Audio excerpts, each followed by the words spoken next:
Hello everyone, welcome back to another NFL video. In this video, I'll be my Week 11 recap, so let's get into it. Thursday night was the Titans and the Packers. The Titans won. Not very impressive performance by any team. Packers with another loss. Christian Watson looks good. Rodgers, I guess, statistically wasn't bad, but he still is missing reads. They had about 4 opportunities there in the second half to make it at least one possession game, and that did not happen. Their offense is still really bad. The Titans playing well enough. Derrick Henry did have a touchdown, but not very good rushing game overall. The yards per carry. So the Packers defense was able to tone in on that. But Titans still won. Bears and the Falcons, pretty high scoring game. The Falcons won. Fields did get hurt at the end. They had a chance to win the game or tie with when they had the ball. Fields threw a pick, and the Falcons won. Good offensive performance by both teams, and bad defensive performance by both teams, as kind of expected. The Falcons' offense and Bears' offense have been unexpectedly good this year. Their defenses, and the Falcons' defense has been bad as expected, but the Bears' defense could have been better. Has been better in the beginning, but of course now is pretty much the reason they lose games instead of the reason they're in games. And hopefully, Fields is okay, obviously. Panthers and the Ravens. The Ravens won, but didn't feel like a win. I mean, they played very, very bad. Lamar played bad. Baker, played bad, but Lamar, of course, also playing really bad, which, should not have really happened. The Marcus Robinson having a really good game. That's pretty much it. I mean, the Ravens, it seemed like couldn't move the ball, but they couldn't really score. I mean, maybe that's not true. The Panthers definitely couldn't really do anything. There's some nice turnovers forced in the second half by the Ravens, or in the whole game. So good job there. Browns and the Bills. The Bills winning a game that was pretty high scoring. Amari Cooper went off. The Browns would have a chance at the end with the onside kick, but the Browns recovered. The Bills recovered. I feel like the Bills had the lead for most of the game, if not all of it. Well, I mean, actually, no. The Browns had the lead before the Bills, got a touchdown on Stephon Diggs, 5 yards to take the lead going into halftime, and then I believe the Bills had the lead the entire rest of the game. So, good offensive performance by the Bills. Lions and the Giants. The Lions went out there and absolutely dominated. I mean, at first it was like a slower moving game, I think, and the Lions just started pouring it on, eventually to the point where the Giants could not get back in the game. 3 touchdowns by Jamal Williams. Hutchinson got another pick and a fumble recovery. The Lions defense made some plays. Their offense looked good. The Giants look very bad. That's definitely going to be something to keep in mind. As this division gets harder and harder with the Commanders playing well. The Cowboys just blew a team out by 37. We'll get into that. And the Eagles, of course, are the 9-1 Eagles. Rams and the Saints. The Rams' offense did play better than I thought. Stafford played a nice enough game. Henderson and Akers. Henderson did end up getting waived, probably because they're just tanking. It's not like he's actually bad. Cam Akers finally has his first effective game this entire season, maybe his entire career. He finally did something good for them. But the Saints still won. Nice offensive performance by them as well. I thought it'd be more of a defensive game. It was more of an offensive game. The Saints won by 7 points. Chris Olave looking like a very good receiver as well. Important to mention. Jets and the Patriots, a truly bad game. Zach Wilson is very bad. I mean, he's a bust, guaranteed. He's not going to make any leap like Trevor Lawrence is. He's done. He's benched from Mike White. Joe Flacco's better than him this year anyway. Has played better than him this year anyway while he was hurt. So that's unfortunate for the Jets, with another bust of a pick. Patriots played a bad game themselves. But I know this game for sure, as I mentioned with the Ravens offense, I thought it was a maybe, but in this case, it was actually true. The Patriots actually couldn't move the ball, couldn't finish drives. Roger Stevenson, I don't know what happened with him. Not a good performance, but they were able to pass the ball pretty nicely, but couldn't score when they got into Jets territory, and only ended up with 3 offensive points. Of course, the Hayward touchdown gave them 10, and they won. A pretty bad performance. I feel like even the Patriots owning the Jets, they continue to do that by getting another win against them. But I feel like it should have been by a lot more. The Patriots, when they beat the Jets, they play well, but they also win. They win, but they also play well. In this case, they won, but did not play well. As for the Jets, I would not get too concerned. Since Zach Wilson is not starting, that'll help them, and they're bad against the Patriots anyway. And they beat the Bills a week after they lost to the Patriots earlier this year. They'll be fine. Eagles and the Colts. The Eagles did get a little lucky here with a very close win. The Colts, good performance Jeff Saturday. Maybe I got to keep in mind in the offseason to, keep that spot for them and be their head coach of the future, at least for another year, at least. I wouldn't say future. But anyway, a nice enough performance, but the Eagles did win. Eagles, back in the win column, but did not look that impressive. Jalen Hurts, pretty much you can say, won them that game off at the when their final offensive drive. with a fourth down conversion on his legs and a third and goal, touchdown on his legs as well. Commanders and the Texans. Commanders winning a pretty commanding game. I used the joke twice in a row. Texans are pretty bad. They're benching Davis Mills. Davis Mills, unfortunately, even though with all the people saying it's on the radar in the offseason, including me, he's clear. I mean, not only is he clearly not going to be their guy going forward into next year, even now, because now he's benched for Kyle Allen, but he's not even that good. Unfortunate. The Texans team has pretty much not much going for them. Dameon Pierce has been, I feel like, having some off weeks the last at least 2 games. And the Commanders, as we know, had a nice game. Their defense making nice plays. Heineke, no passing touchdowns, almost 200 yards. A pretty clean game. The completion percentage wasn't exactly that good, but Antonio Gibson with a good game. Ryan Robinson Jr., I'm sorry.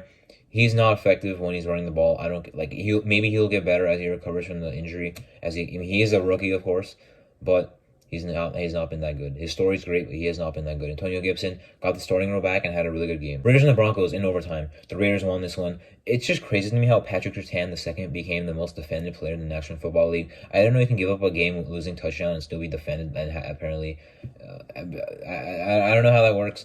I mean, I heard it was zone coverage. Well, it was his zone coverage in cover 3. If it wasn't zone coverage, I mean, he bit on the play because he thought Adams would run in breaking route. He ran out breaking route.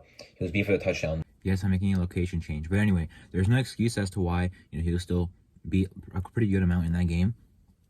But anyway, both defenses look pretty nice, honestly. I feel like the Raiders' offense was moving the ball pretty well, but penalties held them back a lot. And the Broncos' run defense, again, exposed by the Raiders' running game for the second time this year. A big part of why they won. Jacobs' running game was able to set up Davante Adams. Davante Adams is, big threat ability and, taking up a second defender, pretty much a second, DB, cleared the box a little for Jacobs. So, the Raiders kind of kept the simple with Jacobs and Adams. Keelan Cole made a play. Foster Moreau made a play when needed. As for the Broncos, Russ, I think played a pretty solid game, honestly. Just no touchdowns. They couldn't really run the ball that well.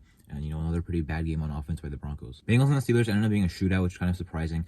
The Bengals only did lose by the Steelers only lost by 7, but, they were kind of down 2 possessions before they got the touchdown, and then the onside kick failed, So it wasn't exactly a very close ending, but still a lot of points scored. Kenny Pickett and the Steelers offense looking good. It was kind of surprising to me, the Bengals defense landing up points again, kind of the disappointing defense this year. As for and you could say the same thing about the Steelers defense as well. They were kind of disappointing this year. The Bengals offense really getting it going. TJ Watt, though, another pick off Joe Burrow this year. He's obviously a huge, part of their team. The Steelers are just a lot better of a team when he's playing. That's how much of a big impact he is. Regardless, Steelers, I do like the way they played offensively, but the Bengals come out the win. Cowboys and the Vikings. Wow, the Vikings. Wow, you mean you come off that win? Maybe all that effort, all that energy, all the emotion that went into that game, all through those E's that went into the Bills game, got them the win, but also drained them the following week against the Cowboys. That's what it looks like. The Cowboys went out there and absolutely dominated and established that they're still a very, very good team. They can definitely catch up to the Eagles as well. Definitely are a better team than the Giants. We'll find out on Thanksgiving, I guess. But anyway, Vikings with a terrible performance. Their offensive line looked very bad. I know Darius Law got hurt. That pretty much opened the door for Michael Parsons to go off. Anyway, he was going to go off. But now he really went off. Kirk Cousins did not have that much time. Vikings are not a fraudulent team, but I also want to say they had a lot more bad going for them in this game than Kirk Cousins. He didn't play well, but he was in a bad spot. Tony Pollard dominated. The Vikings defense shredded. I thought it'd be a shootout because I thought the Vikings defense was pretty bad, but there was the factor that the Cowboys are a very good defense, but the Vikings are a very good offense. I thought the Vikings offense would win that matchup. The Cowboys defense ended up winning that matchup, and of course the Vikings defense can also help the Cowboys offense. That I didn't think even if you told me that would happen, I wouldn't believe it would be a 37-point blowout. Crazy turn of events. Chiefs and the Chargers on Sunday night. The Chargers did play better than I thought. Got some guys back. Mike Williams, but he is hurt again. Keenan Allen played a pretty nice game. I believe 5 catches, over 100 yards. Josh Palmer doing his thing. Herbert having a nice game.